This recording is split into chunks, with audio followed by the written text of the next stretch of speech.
Minha gente, se vocês já sentiram o chão sumir debaixo dos pés, vocês vão entender o que aconteceu com Gabriel. Naquele dia, a perna dele já estava no vão do precipício e ele sentia o vento frio da derrota. Só quem acredita no Deus do impossível pode compreender o que o salvou. Ele estava sentado, na ponta daquela cadeira de couro, no escritório que antes era o símbolo do seu sucesso, mas que agora parecia a sala de espera de um tribunal. O telefone na mão, a voz do advogado do outro lado era um murmúrio distante, confirmando o que ele já sabia. A última apelação havia sido negada. O processo era irreversível. A empresa, o patrimônio, a casa, a reputação, tudo estava perdido. Meu nome é Gabriel, ele diria, se tivesse voz naquele momento. Um homem na casa dos 30, com a força de quem construiu um império do zero, com as próprias mãos e, principalmente, com a própria inteligência. Ele tinha tudo o que o mundo considerava sucesso,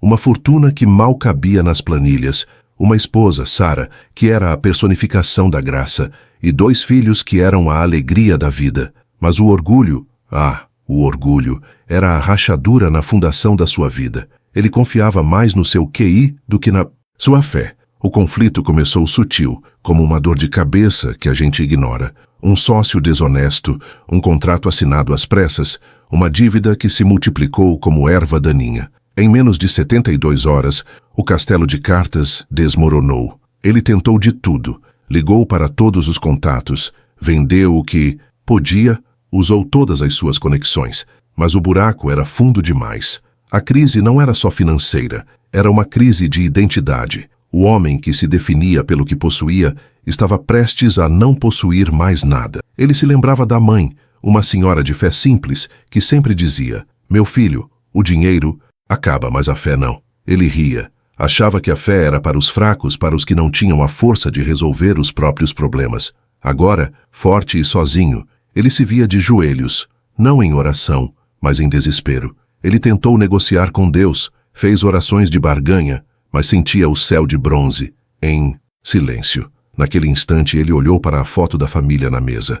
O desespero era tanto que ele pensou em desistir de lutar. O vazio era um abismo, mas naquele momento exato, uma paz estranha, que não vinha dele, invadiu o quarto. Era como se uma mão invisível estivesse segurando seu ombro, impedindo-o de dar o passo final para a ruína total. Ele não sabia, mas o céu já havia entrado com uma petição em seu favor. Se você está gostando de saber como Deus age no último segundo, não se esqueça de se inscrever no canal para não perder o desenrolar desta história. Ele não fazia ideia de que, enquanto a justiça dos homens lhe dava as costas, a justiça de Deus estava apenas começando a se mover. O que aconteceu a seguir, nem o advogado mais cético poderia explicar. Aquele pequeno momento de paz que invadiu o escritório de Gabriel, minha gente, foi só o fôlego antes do mergulho. O processo da justiça humana seguiu seu curso e a humilhação veio como uma onda. Em menos de uma semana, os oficiais de justiça estavam na porta. Aquele casarão, cheio de memórias e risadas de criança, foi lacrado. Gabriel, o homem que se sentava à mesa de negociações com os grandes, agora estava encaixotando a vida da família em um apartamento alugado, pequeno e apertado, no lado mais simples da cidade. O problema não só se agravou, ele se tornou público. Os jornais falavam do magnata que caiu, e o sócio desonesto, aquele que deu o golpe, posava para fotos com um sorriso cínico, como se fosse o herói da história. Gabriel se afundou numa amargura que doía mais que a perda material. Ele se isolou. O orgulho dele, que era a sua força, virou a sua prisão. A luta emocional era visível. Ele passava as noites em claro, olhando para o teto, questionando tudo. Onde estava Deus quando eu assinei aquele contrato? Onde estava a mão invisível quando eu precisava de um aviso? A fé simples da mãe, que ele tanto desdenhou, agora parecia uma piada cruel. Ele resistia a Sara, sua esposa, que tentava manter a chama acesa. Ela lia a Bíblia em voz baixa, orava pelos filhos, mas ele via aquilo como uma fraqueza, uma fuga da realidade dura. Mas Sara, ela era a personificação da fé inabalável, como eu disse, e o céu, minha gente, não estava em silêncio para ela. Ela começou a ter sonhos vívidos, repetidos. Sonhava que Gabriel estava na beira de um abismo escuro, com a perna já escorregando, e uma mão forte e luminosa, o puxava de volta. Ela acordava com o coração acelerado e a certeza de que Deus estava trabalhando. Ela compartilhou com ele uma palavra que recebeu de uma amiga. Deus vai te dar um novo começo no deserto. Gabriel, com a testa franzida, respondeu com um sarcasmo frio. O deserto já chegou, Sara, e não vejo começo nenhum, só o fim. Os antagonistas simbólicos estavam por toda parte. Os amigos de negócios sumiram. Os parentes ligavam, mas era um consolo vazio, cheio de julgamento nas entrelinhas. O sistema que ele tanto admirava falhou com ele. Mas o pior antagonista era a voz dentro da sua cabeça, a voz da derrota que sussurrava: você não é mais ninguém. Você falhou. Deus te abandonou. Era a tempestade espiritual mais violenta que ele já tinha enfrentado, e ele estava lutando sozinho, de costas para a única âncora que poderia salvá-lo. Ele não sabia que enquanto ele se afastava de Deus, Deus estava se aproximando dele através da fé inabalável de Sara. Ele não fazia ideia de que o sonho dela não era só um sonho, mas um mapa. Naquele dia, ele não imaginava que o céu já estava se movendo por ele e que a mão invisível que o segurou no escritório estava prestes a se manifestar de uma forma que desafiaria toda a sua lógica e o levaria a um ponto sem retorno. O deserto de Gabriel, minha gente, estava ficando cada vez mais quente. Aquele apartamento pequeno, que era para ser um refúgio, virou um campo de batalha. O ponto sem retorno chegou quando Sara, a esposa de fé inabalável, começou a fraquejar. A pressão era grande demais. Os filhos perguntavam quando voltariam para a casa grande e ela não tinha mais respostas. Numa noite, ela desabou em lágrimas, dizendo a Gabriel que não aguentava mais ver o sofrimento dele, a amargura que o consumia. Ela disse que se ele não tomasse uma atitude, se não buscasse a Deus de verdade, ela teria que ir embora para proteger a si e aos filhos. Aquilo foi um choque, não a perda material, mas a ameaça de perder a única coisa que o mantinha de pé, a família. Naquele momento, Gabriel percebeu que o abismo não era financeiro, era espiritual. Ele estava prestes a perder a alma da sua casa. Ele se levantou, cambaleante, e fez o que não fazia há anos. Dobrou os joelhos.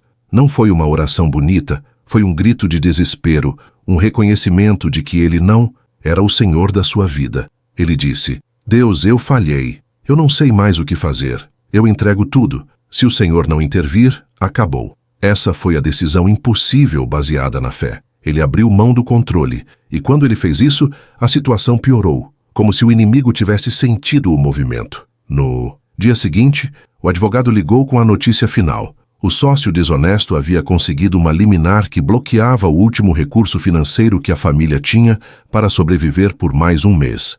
A tempestade estava no seu auge. Mas é aí que a história fica linda, minha gente. Quando Gabriel estava no fundo do poço, Deus enviou um aliado espiritual. Ele estava na fila do supermercado, comprando o mínimo, com o cartão quase estourado. Um senhor de uns 70 anos, com um sorriso bondoso e olhos que pareciam ver a alma, se aproximou. Era um homem que ele nunca tinha visto. O senhor, sem rodeios, colocou a mão no ombro de Gabriel e disse, com uma voz firme, mas suave: Filho, o Senhor me mandou te dizer que a tua provisão não vem do banco, mas do céu, e que a mão que te segurou no escritório está te guiando para o lugar onde a tua história vai mudar. Gabriel ficou paralisado. Como aquele homem sabia do escritório, como ele sabia da mão invisível. O senhor sorriu, pagou as compras de Gabriel e, antes que ele pudesse agradecer, disse: Procure pelo pastor Daniel. Ele tem a chave para o teu novo começo. E sumiu na multidão. Gabriel voltou para casa atordoado. Ele tinha a chave. Pastor Daniel. Era um nome, uma direção. A lógica dele gritava que era loucura, mas a paz que sentiu no escritório voltou com força total. E foi quando tudo parecia perdido. Quando a lógica dizia que não havia mais saída, que algo começou a acontecer. Gabriel não sabia, mas a estratégia divina estava sendo revelada. E o pastor Daniel era apenas o primeiro passo de um plano que estava sendo escrito com letras de ouro no céu. A chave estava na mão de Gabriel, minha gente, mas ele precisava ter a coragem de girá-la. A primeira coisa que ele fez, depois de se acalmar, foi contar a Sara sobre o encontro no supermercado. Ela, com a fé que sempre a sustentou, não duvidou por um segundo. É o nosso mapa, Gabriel. É a direção de Deus. A busca pelo pastor Daniel começou. Não foi fácil. O nome Daniel é comum, e a única pista era a igreja que o senhor do supermercado havia mencionado de passagem. Uma pequena congregação no subúrbio, longe do mundo de luxo que Gabriel conhecia. Ele teve que engolir o orgulho mais uma vez e pedir ajuda a Sara para dirigir até lá, pois ele estava emocionalmente exausto. A preparação espiritual de Gabriel começou ali, na estrada. Ele não estava mais no controle e a sensação pela primeira vez não era de derrota, mas de alívio. Ele começou a seguir uma direção divina específica, a obediência. Ele obedeceu à voz daquele senhor desconhecido e obedeceu à fé de sua esposa. Quando encontraram a igreja, era simples, acolhedora. O pastor Daniel era um homem de meia-idade, com um semblante sereno. Gabriel, o magnata, sentou-se na primeira fileira, e o que aconteceu a seguir foi a confirmação de que o céu estava em ação. O pastor Daniel não o conhecia, mas começou a pregar sobre a história de um homem que perdeu tudo, que se sentiu abandonado, mas que Deus estava usando a crise para quebrar o orgulho e dar um novo começo. Ele citou a palavra que Sara havia recebido. Deus vai te dar um novo começo no deserto. Gabriel desabou. Não era mais desespero, era arrependimento. Ali, ele fez a reconciliação com a fé que havia abandonado. A estratégia divina começou a se manifestar de forma discreta. O pastor Daniel não ofereceu dinheiro nem advogados. Ele ofereceu algo muito mais valioso, uma direção. Ele disse a Gabriel para fazer uma coisa simples, mas radical: ligar para o sócio desonesto e, em vez de brigar, perdoar. O perdão, Gabriel, é a chave que destrava a tua bênção. Deixa a justiça de Deus agir. A lógica de Gabriel gritava: perdoar, depois de tudo. Mas a paz que ele sentiu ao dobrar os joelhos era mais forte que a sua razão. Ele seguiu a direção. Ele ligou para o sócio, e o que era para ser uma briga virou um monólogo de perdão. Gabriel disse que o perdoava, que entregava a situação nas mãos de Deus e que desejava que ele também encontrasse a paz. O sócio, acostumado com a fúria de Gabriel, ficou em silêncio, atordoado. Naquele mesmo dia, algo sobrenatural começou a se manifestar. Sara recebeu uma ligação de uma amiga distante que havia se mudado para a Europa. A amiga disse que havia sonhado com Sara e Gabriel e que sentia que precisava ligar. Ela não sabia da crise, mas ofereceu, sem saber por quê, um pequeno chalé que ela tinha em uma cidadezinha tranquila, para que a família pudesse passar um tempo, sem aluguel, sem pressão. Era a provisão divina, o alívio que eles precisavam para respirar. Se você está sentindo que Deus está te dando uma direção, mesmo que pareça loucura, e quer ver o que acontece quando a gente obedece, inscreva-se no canal para não perder o próximo passo dessa jornada de fé. Mal sabiam eles que o milagre já estava liberado nos céus e que o perdão de Gabriel não só libertou o sócio, mas também abriu as comportas da provisão divina que estava prestes a inundar a vida deles. O perdão de Gabriel, minha gente, foi a chave que abriu o cofre do céu. A família se mudou para o chalé da amiga, um lugar simples, mas cheio de paz. Gabriel estava se recuperando, não financeiramente, mas espiritualmente. Ele lia a Bíblia com Sara, orava com os filhos. Aquele deserto estava se transformando em um jardim, mas o milagre, o grande milagre, ainda estava por vir. O sócio desonesto, aquele que havia dado o golpe, estava em um avião particular fugindo do país com o dinheiro. Ele estava tranquilo, achando que havia se safado, mas no meio do voo, o avião começou a ter uma pane. O piloto tentou de tudo, mas o avião estava caindo. O pânico tomou conta. O sócio, no meio do terror, teve um flashback da voz de Gabriel no telefone. Eu te perdoo. Entrego nas mãos de Deus. Naquele momento, ele soube que o que estava acontecendo não era um acidente, era a justiça de Deus.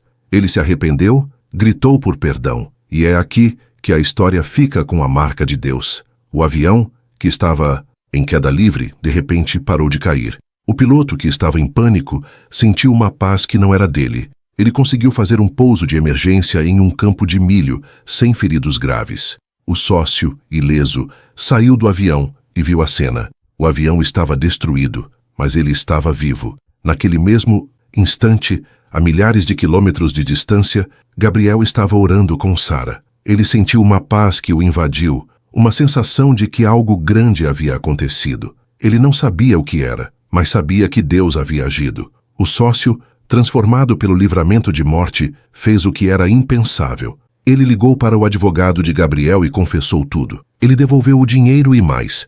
Ele entregou as provas que incriminavam o verdadeiro mentor do golpe, um peixe muito maior que estava por trás de tudo. O milagre não foi só o livramento do sócio, mas a intervenção angelical que o fez confessar. O diagnóstico de falência de Gabriel foi revertido, o dinheiro foi recuperado e o nome de Gabriel foi limpo. A presença de Deus no momento do milagre foi palpável. Não foi um trovão nem um raio, foi a paz que invadiu o coração do piloto, a convicção que invadiu a alma do sócio e a certeza que invadiu o coração de Gabriel. Foi a mão invisível que o puxou do precipício e que agora estava reorganizando a sua vida. Mas o que aconteceu depois do milagre foi ainda mais surpreendente. Gabriel, que havia recuperado tudo, descobriu que o tudo que ele havia perdido era na verdade muito pouco, comparado ao que ele havia ganhado. O que aconteceu depois do milagre, minha gente, foi a verdadeira transformação. Gabriel recuperou o patrimônio, o nome foi limpo e a justiça dos homens foi feita, mas ele não voltou para o casarão. Ele vendeu o que havia recuperado e investiu em algo que ele nunca teria feito antes, uma fundação para ajudar empreendedores que estavam à beira da falência, oferecendo não só capital, mas mentoria espiritual. O impacto do milagre na vida dele foi profundo. Aquele homem de lógica e orgulho deu lugar a um homem de fé e humildade. Ele descobriu que a verdadeira riqueza não estava nas planilhas, mas na paz que ele encontrou ao dobrar os joelhos. Como sua fé mudou? Ele não apenas acreditava em Deus, ele confiava. A fé dele deixou de ser discreta e se tornou a bússola da sua vida. Ele e Sara se tornaram um casal de fé, e a casa deles, o pequeno Chalé, virou um centro de oração. Como sua família mudou. Os filhos viram o pai ser humilhado e depois restaurado. Eles aprenderam que o dinheiro acaba, mas a fé não. A família se uniu de uma forma que o luxo nunca permitiria. Como Deus o usou depois desse momento? Gabriel se tornou um testemunho vivo. Ele usou a sua história, a sua experiência de quase ruína, para resgatar outros empresários. Ele se tornou um pregador, não de púlpito, mas de vida. Ele ensinava que a mão invisível que o puxou do precipício estava disponível para todos que se rendessem. A lição espiritual poderosa que ele aprendeu e que ele ensinava era simples. O orgulho precede a queda, mas a humildade precede a honra. Ele percebeu que Deus permitiu que ele perdesse tudo para que ele ganhasse o mais importante, a sua alma e a sua família. A perna dele estava no vão do precipício, mas a mão invisível de Deus o puxou. Não para o antigo sucesso, mas para um novo propósito. E essa é a história de Gabriel, minha gente. Uma história que nos ensina que, mesmo quando a lógica grita o contrário, a obediência e o perdão abrem as portas para o milagre. Se você foi tocado por essa história de livramento e transformação e quer mais histórias que mostram o poder de Deus no último segundo, inscreva-se no canal e compartilhe essa mensagem de esperança. Lembrem-se, meus filhos, que a mão que segurou Gabriel está estendida para você agora. O seu deserto pode ser o seu novo começo.